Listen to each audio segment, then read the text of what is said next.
어느 추운 겨울밤에 농부네외가 사는 집에 한 나그네가 찾아들어 자고 가기를 청하자 농부는 사정을 딱하게 여겨 허락하였다.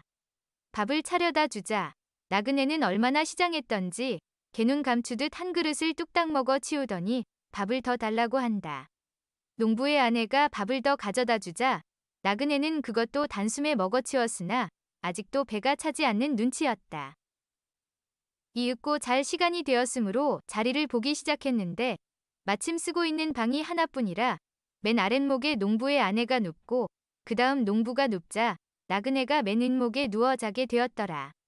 그런데 나그네의 용모가 가히 씩씩하고 기골이 장대하거늘 농부의 아내가 은근히 사내에게 마음을 두고 밤중에 슬며시 일어나 외양간으로 나가서는 소를 풀어놓고 들어와 남편에게 여보, 외양간에 도둑이 든 모양이에요. 이상한 소리가 나요. 하고 재촉하자 농부가 뛰어나갔다.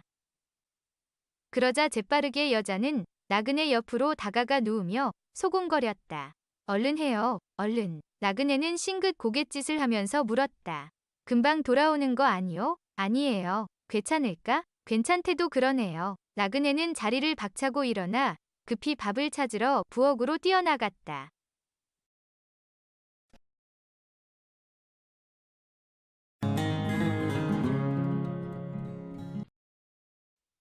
한선비가 첩을 들여놓으려고 먼저 그 아내를 설득하기 위해 사람들의 말이 남자가 첩을 들여놓으면 부인이 존귀해진다.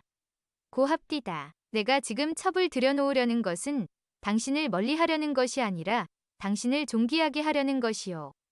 첩이 당신이 하는 일을 대신하고 음식과 의복도 대신 마련해 줄 테니 당신은 앉아서 지시만 하면 되는데 이 어찌 존귀해지는 것이 아니겠소? 하고 말하였다. 아내는 이 말을 듣고 화를 내면서 덤벼들었다. 여보, 나는 존귀해지는 것도 싫고 편안해지는 것도 싫습니다. 무릇 음식을 먹으면 배가 불러지는 것은 남녀가 모두 같은데 내가 음식을 먹어보니 아침밥을 잘 먹은 날은 저녁밥이 맛이 없습디다. 우리들의 잠자리도 마찬가지로 당신이 첩과 맛있게 자고 나면 음식을 먹어 배부른 것처럼 첩하고는 재미가 있겠으나 나하고는 무슨 재미가 있겠습니까? 쓸데없이 존귀해진다는 말 따위는 다시는 꺼내지 마십시오. 이 말을 전해 들은 사람들은 모두 맞는 말이라고 박장대소를 하였더라 한다.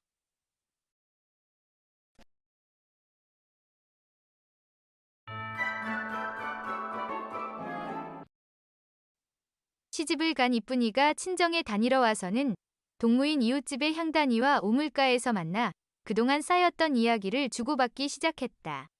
이쁜아, 전부터 먼저 시집간 사람이 다 얘기해 주기로 약속했잖니? 그러니까 어서 숨기지 말고 처음부터 얘기해봐. 그래 첫날 밤은 어떻게 치르니? 예, 말도 마라. 글쎄 그이는 내가 옷도 벗기 전에 달려들어서 난 부끄러워서 혼났다.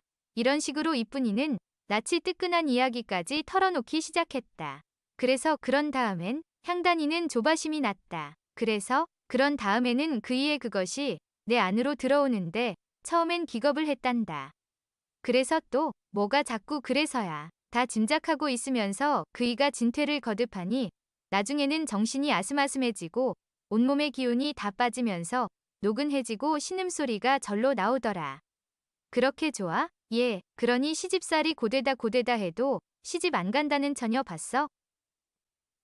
그렇게 대화가 오가는 중에 어디선가 음매하고 염소 울음소리가 났다. 근처 풀밭에 메어둔 염소가 물끄러미 바라보며 소리내어 울고 있었다. 이쁜이는 대뜸 얼굴이 새빨갛게 물들며 향단이의 손목을 잡고 귀에 가만히 속삭였다. 예, 가자. 염소가 듣고 있어. 이쁜이와 향단이는 황급히 자리에서 일어났다.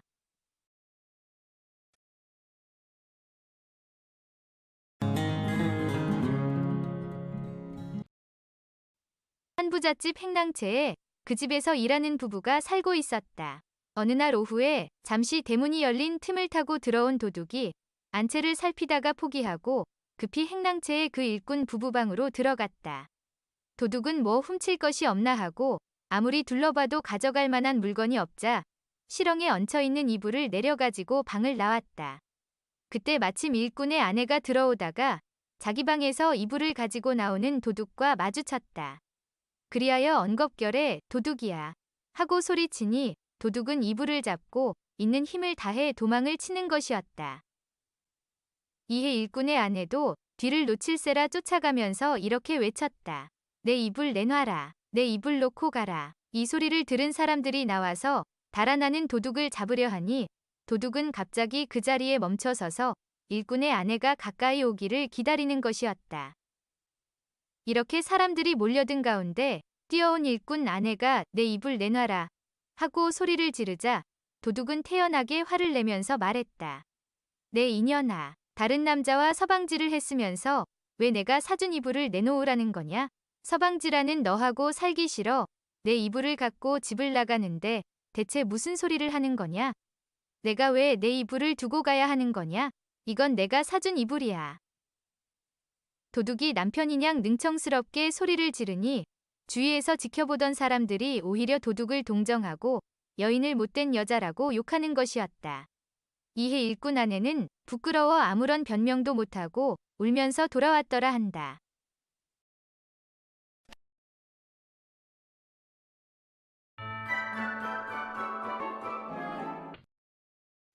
젊은 진사댁 서방님이 예쁜 계집종의 지아비가 없는 틈을 타서 슬금슬금 계집종을 넘보다가 그 지아비에게 그만 들키고 말았다. 그러나 신분이 신분인지라 그 지아비는 말 한마디 못하고 속만 태우고 있었다. 그러던 어느 날 그가 마침 서방님을 만나 이렇게 묻는 것이었다. 서방님, 서방님은 사람의 욕심 중에서 색과 식의 어느 것을 중히 여기십니까요? 허허, 그야 식이 중하지 않겠나. 아닙니다요. 서방님, 색이 중한 모양입니다요. 그건 또 무슨 말인가? 서방님은 남이 먹던 찌꺼기를 잡수실 리가 없지 않겠습니까요? 이를테면 소인이 먹던 찌꺼기를 말입니다요. 아니, 그걸 말이라고 하느냐. 그런데 서방님은 그 색에서는 말입니다요. 왜 소인이 먹던 찌꺼기를 자꾸만 드시는 겁니까요? 서방님은 이 말에 그만 얼굴을 들지 못하고 고개를 돌려야 했다.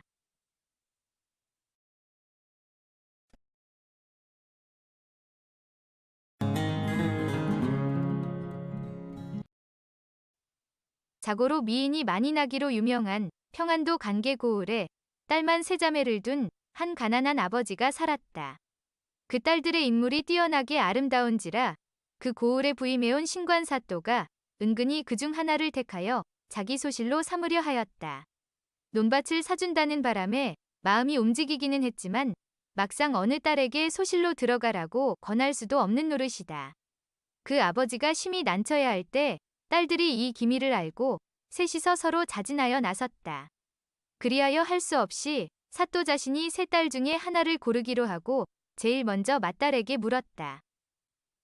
너는 입이 몇 개 있느냐? 2개 있습니다. 그중 어느 쪽이 나이를 많이 먹었느냐? 아래 입이지요. 수염이 났으니까요. 다음은 둘째 딸. 제일 나이 먹은 건 위 입이지요. 이가 났으니까요. 셋째 딸. 아래 입이 아직 어리지요. 사철 젖을 빨고 싶어 하니까요. 이리하여 사또는 셋째 딸을 골랐다 한다.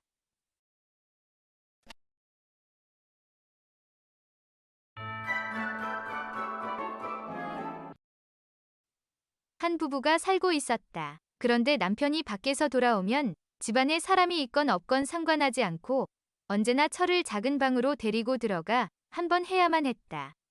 처는 사람이 있을 때에는 민망하여 남편에게 혹시 사람이 있으면 저에게 한 잔 마시자 라는 말로 신호를 하시면 제가 곧 작은 방으로 들어가겠으니 당신이 한참 후에 그 뒤를 따라 들어오면 사람들은 술을 한 잔 마시는 줄만 알 따름이지 어찌 그 짓을 하는 줄 알겠습니까?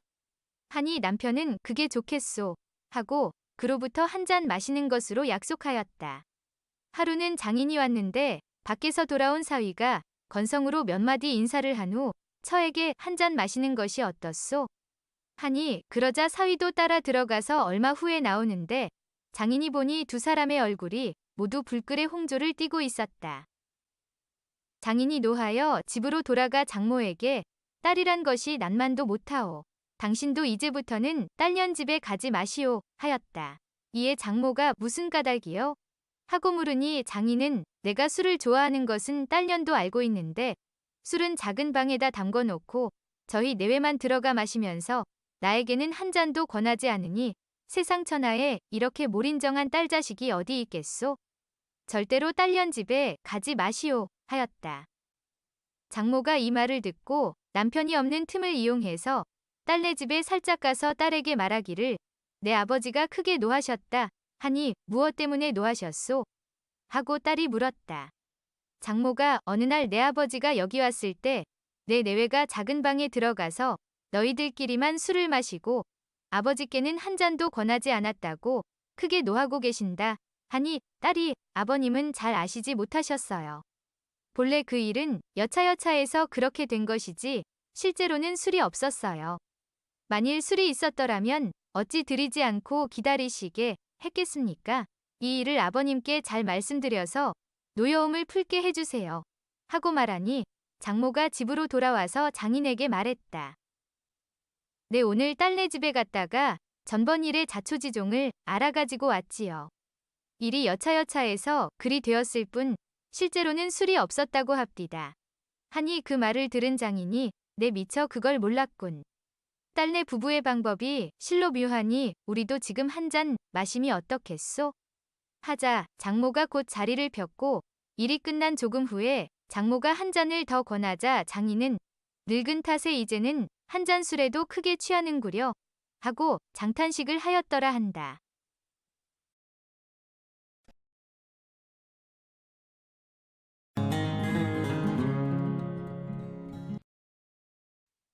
여러 명의 시골 사람들이 각자의 밭에서 김을 메고 있었다. 그런데 맨 위쪽에 있는 밭에서는 젊은 부부 단 둘이 호젓하게 김을 메고 있었다. 그때 아래쪽 밭에서는 여러 명이 큰 소리로 웃고 떠들어대었다. 그 이야기의 대부분은 음담패설이 아니면 육담으로 해악과 풍자였다. 한마디로 음욕을 자극하는 말들이었다. 그 말을 들은 젊은 아내가 남편에게 넌지시 당신은 저 소리가 안 들려요? 무슨 소리 말이요? 이 길고 긴 한여름에 피곤과 졸음을 잊고 일을 하자면 저것보다 더 좋은 일이 없어요. 글쎄. 헌데 당신은 왜 그렇게 입을 봉하고 있는 거예요? 조반을 자시지 않았나요? 아니면 기운이 없으신가요? 어서 한마디 농담이라도 해보셔요. 아무리 온종일 헛된 수작만 해보아야 혀끝만 아프고 헛된 수고만 할 뿐이요. 그러면요, 나야말로 황혼이 지나면 집으로 돌아가 말이 아닌 행동으로 직접 보여줄 것이요. 에그머니나 그런 다음 서로 격동하는 소리가 소와 호필이 진흙을 밟는 것과 같이 행한 후에야 우리 둘이 모두 만족을 할 것이요. 남편의 이 말에 아내는 호미를 내던지고 남편 곁으로 다가가서 등을 어루만지며 감탄하기를 당신에게는 실로 대적을 할 수가 없어요. 천하의 무적이셔요. 하더란다.